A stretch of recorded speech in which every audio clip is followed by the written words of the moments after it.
seat, the popcorn is on me. Camera speed. Sound production, take one.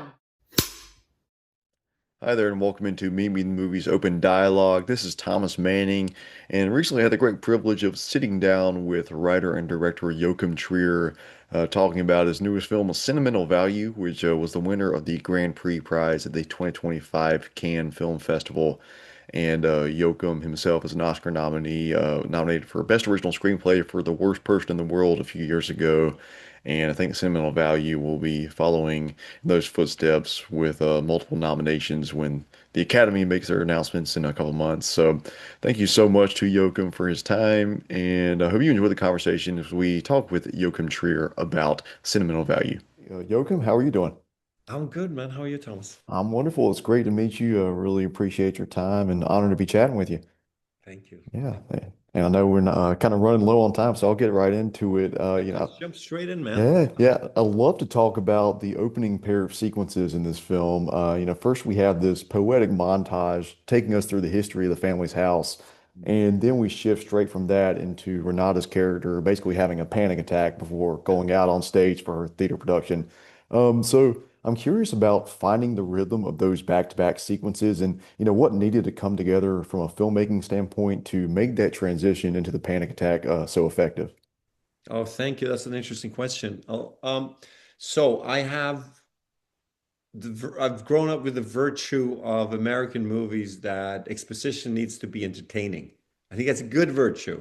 Maybe I'm a European guy in some other aspects of making my movies, but I really like that, and I want to have fun. And it's like the virginous moment of starting a film. It's one chance to really go maybe on a little tangent and come back or something, like have fun.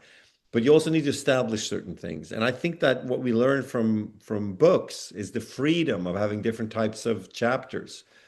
So we thought, wouldn't it be interesting to have this kind of philosophical setup of the story of how a human life is perceived from the perspective of a house. Yet we also tell a story of a girl, 12 years old, writing an essay and revealing that she's from a troubled home with a lot of arguing and a difficult parent-child situation. And then to completely contrast it, go straight into a character moment in her adult life when she's kind of achieved her dream of being an actor, yet is yet so ambivalent about what that means in real terms, to be vulnerable and open and take that risk of going on stage.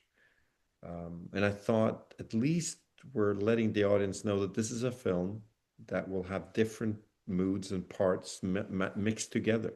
So get used to it, folks. Kind of saying that out loud in the beginning of the film, that it's not a film that yearns for one consistent style. Rather, it's a mix of characters and moments. Yeah, that's beautiful. And you are, of course, a filmmaker making a movie about a filmmaker. And Stellan Skarsgård's character, Gustav Borg, he's not the best guy in the world. He struggles immensely with maintaining healthy relationships. But I am curious if there's anything you see in him as a person or a filmmaker or both that you do admire and respect. Of course, yeah. As I started out writing him, first we made him a funny, charismatic asshole. But then, of course, it's not interesting to tell a story about someone if you don't reach their humanity and their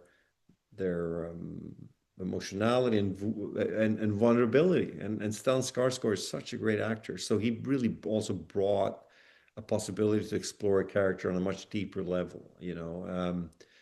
And it's a story of reconciliation and how to deal with parents if you don't feel you got what you needed from them. Is there still hope for some sense of acceptance between you?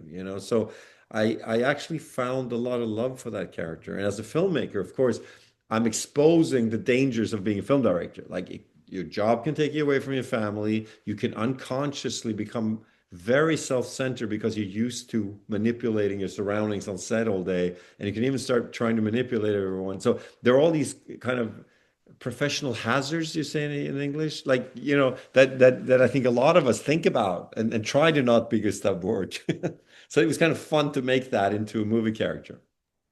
And I have to ask about the interview junket scene. I imagine that was a lot of fun writing that scene where Stellan just calls out this pseudo journalist for those awful questions and approach, just how much fun did you have developing that I sequence? had a lot of fun. And I also think, I mean, what I'm interested in is the idea of commodification, like the fact that in a family, suddenly the kids are entangled in the parents' troubles and they feel commodified one sense, like they are being used without the parents knowing to make alliances or to give the parents love when they need it. That's a psychological complex, but in the kind of fame game and of publicity and all that, then suddenly also film stars, actors can easily become a commodity that you can kind of platform off of to get attention or something. And I see the vulnerability in that. It occurs to me, if I was making a truthful film about a movie star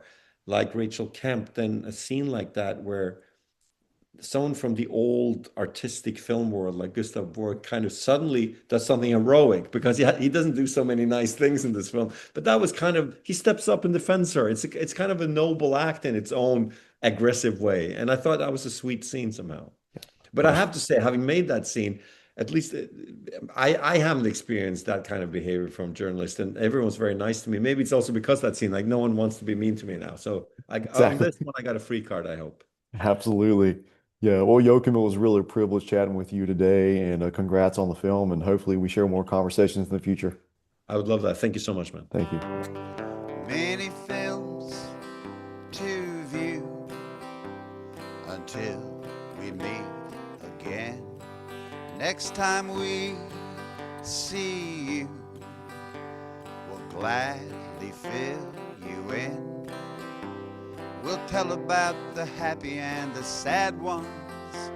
We'll talk about the good ones and the bad ones. Many films to view till we meet again.